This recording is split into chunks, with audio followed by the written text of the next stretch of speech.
Hello दोस्तों, कैसे हैं आप सब। उम्मीद है कि आप सभी स्वस्थ होंगे और लग रहे होंगे मेरी तरह आप भी काम करने से। मैं अंशु तोमर करती हूँ वेलकम एक और नए वीडियो में। जैसा कि आपको पता है, आज थी धुलंदी वाली होली। धूल धूल गुलाल 4 तारीख का वीडियो है ये मेरा। तो उसी समय आप सब लोग लग रहे थे अपनी होली खेलने की तैयारी में और मैं लग गई थी भाई। हम हाउस वाइफ तो त्योहार तो बस हमारे लिए नाम के याद है। हमारा तो आधे से ज़्यादा समय पूरे दिन में, पूरा दिन ही कह लो, 2-4 घंटे छोड़कर किचन में ही चला जाता है। तो आज मैं बना रही थी बच्चों के लिए, हस्बैंड के लिए ये दाल के बड़े, दही बड़े जिन्हें बोलते हैं, वही मैं बना रही थी। नाइट में मैंने इनको गला दिया था दालों को। इसमें उड़द की और मूंग की दोनों ही दालें मिक्स थी। तो मैं इन्हीं सब में लग रही थी क्योंकि उठ के मैंने अपने यही काम फ्री किए, क्योंकि इन कामों में 3-4 घंटे तो आराम से लग ही जाते हैं। तो यही सब काम हो रहे थे और बच्चे भी उठ रहे थे एक एक करके। तो उनके लिए भी मैं चाय देती जा रही थी बना करके, क्योंकि मुझे किचन में लगा ही रहना है। अभी तो काफ़ी टाइम लगेगा मुझे, और मेरी काम चल ही रहे थे किचन के। और आपको जैसे मुझसे जुड़े हुए हैं जो बहनें, उन्हें पता ही है कि मेरी तबीयत बिल्कुल भी ठीक नहीं थी और अब भी ठीक नहीं है। क्योंकि भाई देखो, हमारी तबीयत चाहे जैसी भी हो, लेकिन बच्चों के लिए तो ये सब करना ही पड़ता है। हस्बैंड थोड़े बोल देते हैं कि नहीं रहने दो, नहीं मन कर रहा, तो लेकिन बच्चे नहीं जानते इस चीज़ को। क्योंकि किसी और के घर भी देख लेते हैं तो बच्चे वहाँ भी तो वही मुंह की तरफ ही देखते रहते हैं। तो इसलिए थोड़ी सी स्ट्रॉन्ग बन के बच्चों के लिए बना दी जाए। काफ़ी सारी बना ली थी मैंने, लेकिन आपको पता है कितना भी बना लो बच्चों के घर में बचता कुछ भी नहीं है। मैंने नहीं खाई थी, लेकिन फिर भी भाई सबके लिए तो करना पड़ता है। और ये देखो, रात में जो मैंने दालें गरा दी थी उन्हें मैं अच्छे से वॉश करके और अब पानी निकाल के रख दिए हूँ। क्योंकि मैं दाल ना 2 बार ही लेती हूँ। मुझे छिलके वाली दाल मुझे बिल्कुल भी पसंद नहीं है, क्योंकि आधी दाल तो उसे धोने में ही निकल जाती है और टाइम भी बहुत सारा वेस्ट होता है। तो फिर मैं यही यूज़ कर लेती हूँ। और आज मैं इसी की आपके साथ रेसिपी शेयर करूँगी। जैसे बहुत सी बहनें तो बना लेती होंगी, और मैंने सोचा आज क्या शेयर करूँ आपके साथ। देखो, मोटिवेशनल स्पीच तो मैं डेली देती हूँ और काफ़ी दिन से वो भी मेरी बंद थी। तो त्योहारों पे कुछ हम स्पेशल बनाते हैं, कुछ नया बनाते हैं, तो क्यों ना एक दूसरे के साथ शेयर कर लें, क्योंकि हम जुड़े ही एक दूसरे के साथ शेयर करने के लिए। और ये देखो, मीठी चटनी बन रही थी जिसे सौंठ बोलते हैं। मैं आपको बता देती हूँ इसमें मैंने क्या क्या डाला है। इसमें मैंने गुड़ को छान के डाल दिया था पानी में, और फिर मैंने इसमें अमचूर पाउडर डाला था, और फिर इसमें सौंठ जो पाउडर होता है वो डाला था, और काली मिर्च, लाल मिर्च और काला नमक और सादा नमक और थोड़ा सा ऑरेंज कलर डाला था मैंने। और ये सारी चीज़ें मैं आपको दिखा भी रही हूँ, क्योंकि जब मैंने शूट किया तब ये बंद हो चुका था कैमरा। तो फिर मैंने आपको दिखा दिया है कि मैंने इसमें क्या क्या डाला था। और यही सब चीज़ें इसमें बॉयल हो रही हैं, अच्छे से मिक्स हो जाएंगी, और हमारा पानी भी ये थोड़ा थिक हो जाएगा, जल जाएगा, चटनी जैसा बन जाएगा। और किशमिश डाल दी थी। मेवा आप जो चाहें वो डाल सकते हैं इसमें। मुझे ज़्यादा किशमिश ही पसंद है, क्योंकि मीठी चीज़ में मीठी ही चीज़ जाएगी तो और ज़्यादा अच्छा लगता है। और तो भाई ये तो हो रहा था अपनी चटनी का काम, क्योंकि चटनी के बिना तो दही बड़े अच्छे भी नहीं लगते। और जितनी अच्छी हमारी चटनी होती है ना, उतना ही टेस्टी हमारी सारी चीज़ें। देखो, कोई भी चीज़ बना लें हम, टिक्की, समोसे या जो भी चाहें, लेकिन उसमें चटनी का जो मज़ा है ना, वो बहुत ज़रूरी होता है। और मैं हमेशा ऐसी ही चटनी बनाती हूँ। और ये देखो, मैं इसमें कलर थोड़ा सा, एक चुटकी भी नहीं बोल सकते उतना, कि वैसे भी वो ऑरेंज ही हो गई थी, जितने सारे मसाले और गुड़ वगैरह डाले थे ना मैंने। तो उससे पर एक चीज़ है ना, इसमें गुड़ ना छान के ही डालना, पहले पानी में गरा के उसे फिर छान के तभी हमें इसमें डालना है। नहीं तो वो गुड़ के जो रेसे से होते हैं ना, वो इसमें आते हैं तो वो अच्छे नहीं लगते। हर चीज़ को छान के और अच्छे से मिक्स करके तभी हमें इसमें एक एक करके डालना है, नहीं तो इसमें गठले पड़ जाएंगे।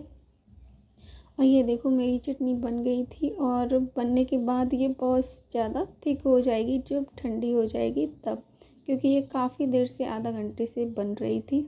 और ये दालें मैंने ले ली थी, अब मुझे इन्हें पीसना था। और मैंने आपको एक चीज़ इसमें नहीं दिखाई भाई, हर चीज़ कैमरे में दिखाई भी नहीं जा सकती, और हालत भी ऐसी नहीं हो रही है कि हर जगह कैमरा लेकर ही चलते रहें। इसमें आपको ना अदरक के छोटे छोटे टुकड़े छील कर डाल लेने हैं, और थोड़ा सा पानी डाल लेना है, और इसे अच्छे से पीस लेना है। और पीसने में एक दो बार से ढक्कन खोल के आपको ज़रूर चेक करना है, क्योंकि दाने जो होते हैं ऊपर आ जाते हैं, तो हमारी कुछ दाल पतली रह जाती है और कुछ दाल में हमारे दाने रह जाते हैं। तो आपको ढक्कन खोल के चम्मच से घुमा के और आपको सेट कर लेना है कि हाँ, हमारी दाल अच्छे से हो गई है। ये देखो मेरे भी दाने दिख रहे हैं, इसीलिए मैं बोल रही थी एक बार बीच में चेक कर लें।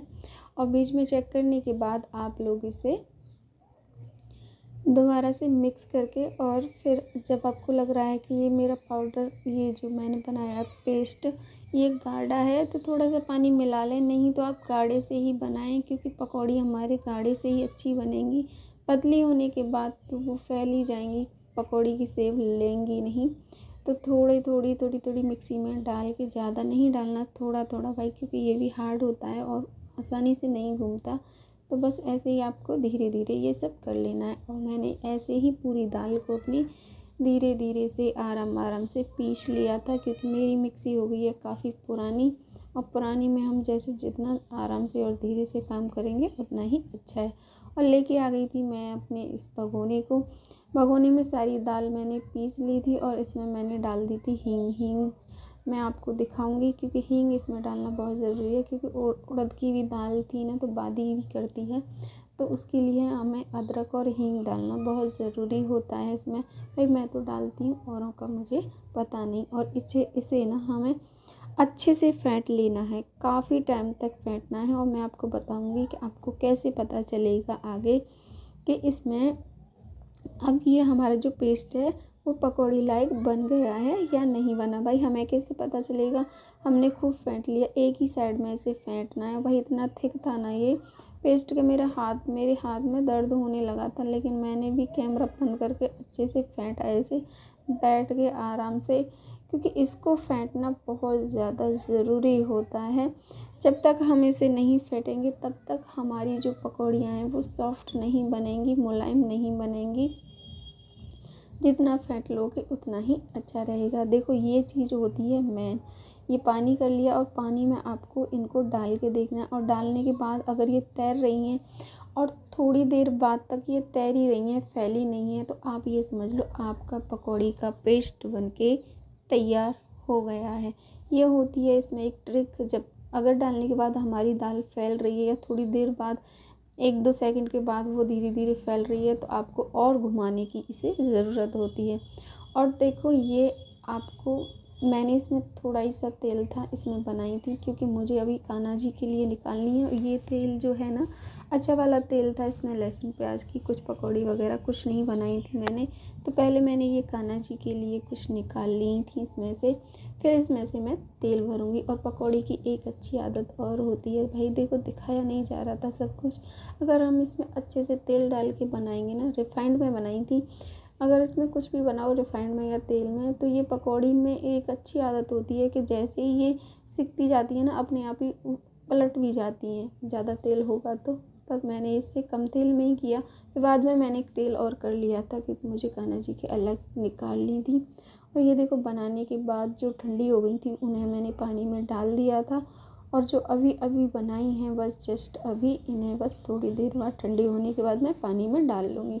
और पानी में डालने के बाद ये अच्छे से सॉफ्ट हो गई थी भाई, पता नहीं कैसे लेडीज़ों की ये टाइट हो जाती है, मेरी तो इतनी सॉफ्ट हो जाती हैं जैसे हलवाई की हो जाती है ना। और आराम से मैंने धीमी आंच पे इतना आराम से घुमा घुमा के इन्हें सेका था, फिर भी मुझे डर लग रहा था कहीं ये फूट ना जाए। बस आपको इतना ध्यान रखना है, इन्हें अच्छे से सेक लेना है, क्योंकि पानी भरने के बाद अगर ये कच्ची रह जाएंगी तो ये अपने आप ही फट जाती हैं अंदर पानी में ही, नहीं तो निचोड़ने के मतलब की रहती है, ना ही ये किसी मतलब की। और ये देखो मैंने निचोड़ निचोड़ के इसे रख लिया था। अब मैं इसमें आपको दिखाऊंगी दही मेरे हस्बैंड ने फेंट के रख दी थी, वही दही मैं इसमें डालूँगी। दही में पानी नहीं करना। अगर आपका दूध पतला है, पानी का है, तो आपको बिल्कुल भी पानी नहीं डालना। और लगता है कि दूध हमने गाढ़ा ही जमाया था, पहले उसे फेंट लें, फिर इसमें थोड़ा सा पानी 1 या 2 गिलास फेंटने के बाद, ठीक है। ये देखो मेरे हस्बैंड ने फेंट दी थी इसे